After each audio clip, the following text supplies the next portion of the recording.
मिथिला में अंगना रंगल लाल लाल मिथिला में अंगना रंगल लाल लाल मिथिला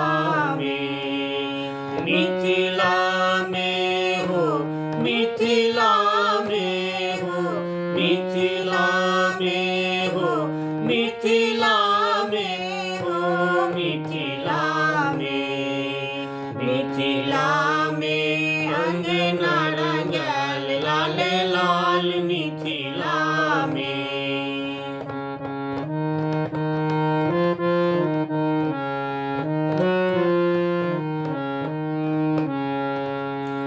मिथिला के अंगना देखी के सोहावन देवन नदी के रंग मन भावन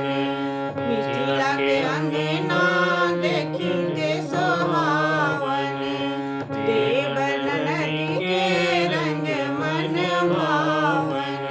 स्नेहक रंग चढ़ब संग में हो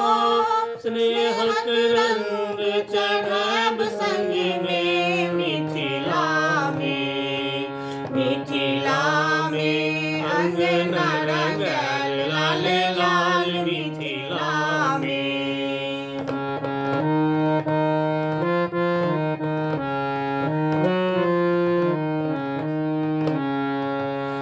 देवन नदी संग रंग खेलाएब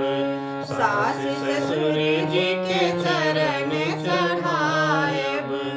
देवन नदी संग रंग खेलाएब सास ससुर जी के चरण चढ़ाएब प्रीतम रंग सा सजब सपना हो प्रीतम रंग सा सजब सपना मिथिला में अंगना रंगल लाल लाल मिथिला में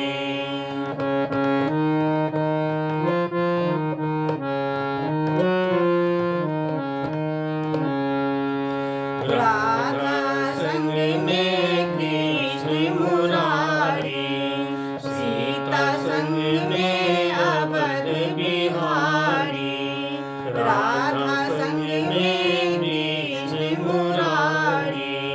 सीता संग में अवध बिहारी राम पहुन संग खेले नर नारी हो राम पहुन संग खेले नर नारी मिथिला में अंगना रंगल लाल लाल मिथिला में अंगना रंगल लाल लाल मिथिला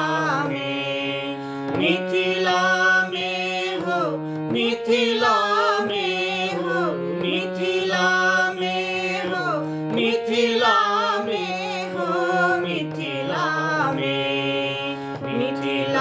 में अंगना रंगल लाल लाल मिथिला में अंगना रंगल लाल लाल मिथिला में अंगना रंगल लाल लाल मिथिला